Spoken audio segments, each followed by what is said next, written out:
put a motion.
Twenty-seven-year-old in the guy I work is 37, or 27 and 37-year-old.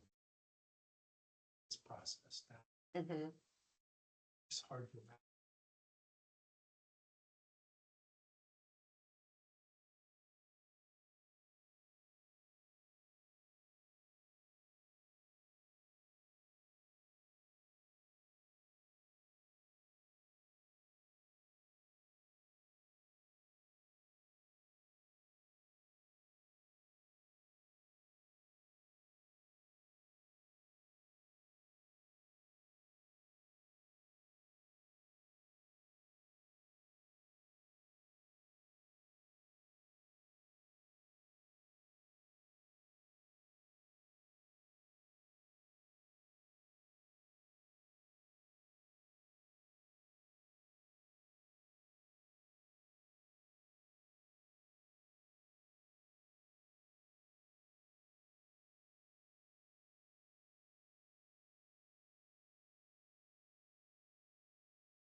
Good evening, everyone. I'll go ahead and call to order the December meeting of the Plan Review Committee. Tammy, would you start us off by calling the roll?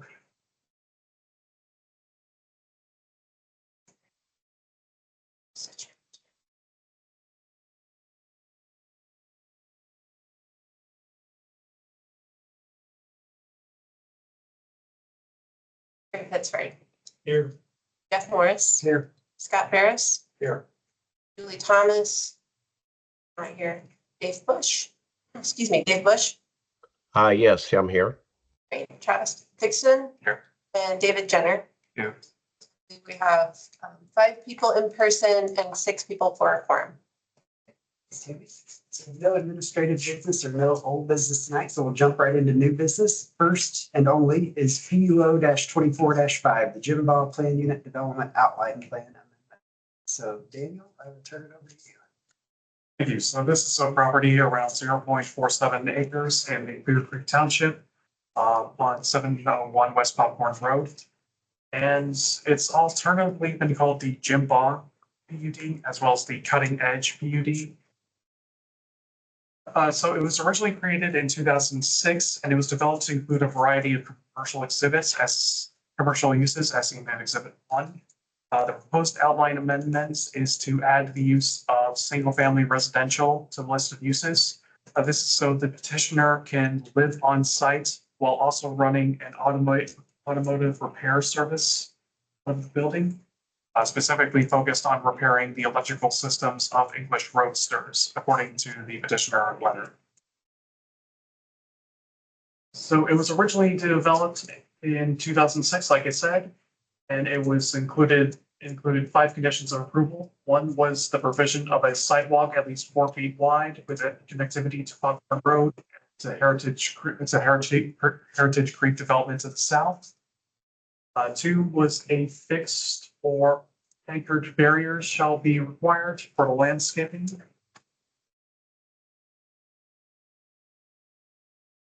For the landscape parking lot island and a landscape buffer on the extended parking lot. 3 was compliance with the recording of commitments with the planning department before an improvement location permit was issued. Planning staff has not been able to locate those commitments at this time. We have been able to determine they meet all the other conditions, however. 4 is acceptance by the commissioners of a list of uses titled Cutting Edge PUD as submitted by the petitioner. And 5 was dedicated right away along towards Harrodsburg and Popcorn Road, the first being 25 feet of right of way, the other being 30 feet. During the original outline plan creation, the development plan was developed in conjunction with the outline plan itself. So those were basically approved around the same time. The site primarily does match the development plan in conditions of approval, except that there is parking on the south end of the property that does not appear to match the proposed parking plan 100%. And there is a missing landscape island at the northwest corner of the building. And here's an aerial image of the building as it looks basically modern day in 2024. And here's the view of the property from West Popcorn Road. And there is a walkway along the western side of the property. This walkway right here is technically counts as the sidewalk that was mentioned in condition number 1 to connect Popcorn Road to the Heritage Creek development. It kind of extends back there to where I believe that's a dilapidated boat. Yes, there are 2 of them. They're both long. And they're hauling stuff out of there for months. And here's another look of the sidewalk as well as the fence on the western side of the property. Here's the rear of the property. There is a shed, some paving, and as well as you can kind of make out the stripes for the proposed parking spaces. Multiple vehicles, shipping container, and some parking spaces as well. Those are all going away. Right, and here is the location map of the property, as well as the adjacent uses and adjacent zoning based on the current zoning ordinance. And this is what it'll look like under the proposed county development ordinance. Here, site conditions, all areas of the site are under 25% slope. There don't seem to be any karst or water features of any kind to speak of. Access and utilities. I mean, it's difficult to read from this distance.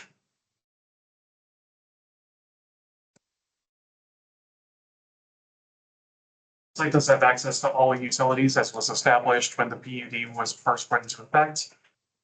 It has frontage along Minor Collector Road, West Popcorn Road, and South Harrodsburg, a local road. Sidewalks run along the north side of Popcorn Road, as well as that walkway I mentioned earlier. Comments from stormwater are still pending. And here we get into the comprehensive plan discussion. Plan points that align with the proposed PUD outline plan are highlighted in green. Those that do not are outlined in gray. Would the committee care for me to read through those? I've read this.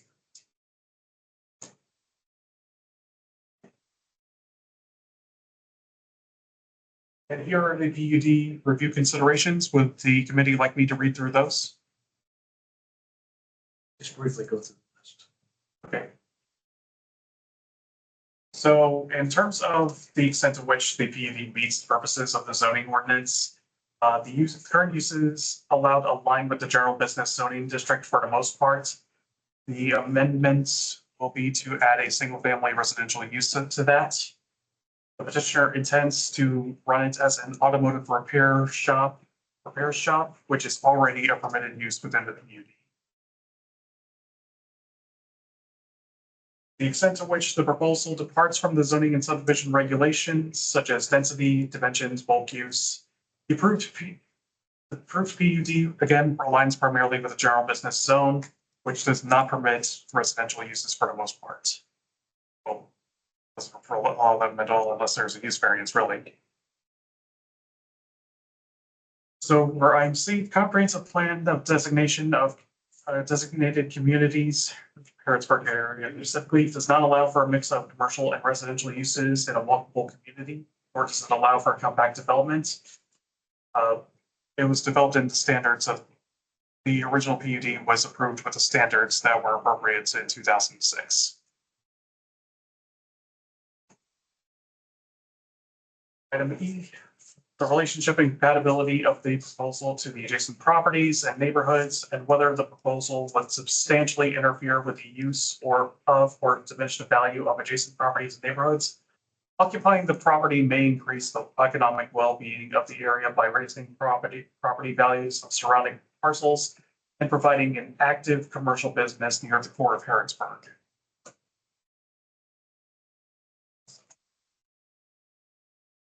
The proposal will not cause undue traffic congestion and will be adequately served by existing or programmed public facilities and services. There will be no exterior modifications to impede traffic flow. In fact, there will be no exterior modifications at all, other than perhaps the petitioner has expressed interest in placing a sign out on the property along West Popcorn Road, advertising the business.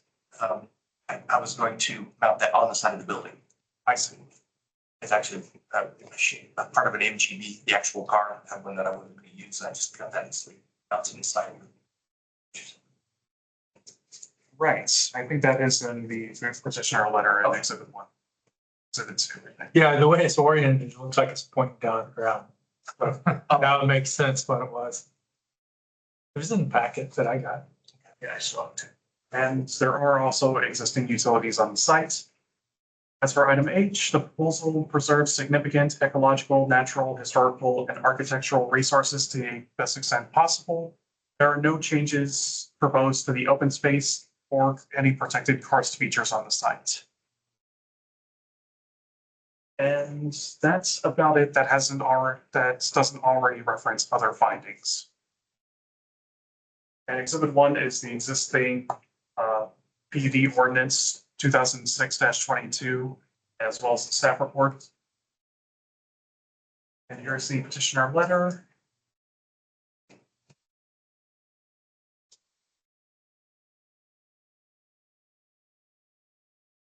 along with some of the existing uses. Post floor plan for the area, including cutouts for the bedroom. And here's what we just discussed, the proposed sign. That's where it's hanging on my barn at my house. So yes, that will be upright. And I have some wire wheels on it now. Also included were statements of acknowledgement, basically signed letters of support, as well as individually crafted letters of support. Soon you'll be able to classify that car as bird habitat. It already is. It went up there, it's beautiful, and within, my shop is full of birds, and it's out there, I need to get it sealed up before, and then I'll go in there. It's like, well, can't do it this year, I've already got babies, but yes, they're quite a few up there. And exhibit 3 is the second petitioner letter, which discusses the interaction with the comprehensive plan for Harrodsburg. Exhibit 4, letter of consent from the owner. And exhibit 5 is a side-by-side comparison of the latest site plan we could find for the original PUD, as well as an aerial view of what the property looks like now. And does the committee have any questions? Are there any letters from folks saying? None that we could see. We did get a call from someone who had seen the sign, but they were just in the petitioner sign that we place out on the front of the property. But they were just inquiring about what the petition was about. I've seen when I'm down there cleaning it up and getting things hauled off. A lot of the locals will come by and walk their dog and I'll chat with them, I'll tell them what I'm gonna do, and it's like, I love what you're doing, this is great. Just keep it clean. So. It's been well and positive. Thank you, Daniel. Any other questions for Daniel? Any comments from members of the Plan Review Committee? Motion from anybody on the Plan Review Committee? It's gonna be our shortest petition. Can you bring up the first page? So I have to know. Oh, never mind, here it is. And case number PUO 24-5. This is a request for POD or PUD amendment to the law PUD outline plan at Clear Creek. And I recommend that we forward it with a positive recommendation. Second. A motion and a second to forward the petition to the Plan Commission with a positive recommendation. So a vote yes is a vote in support of the petition. Jerry Pittsburgh, Yes. Jeff Morris. Yes. Scott Ferris. Yes. David Bush Yes. and Travis Bixton. Yes. Motion passes 6. You called David Jitters. Didn't I call- Oh, you're right, David Jetter. Yes. Great, thanks. Last but not least.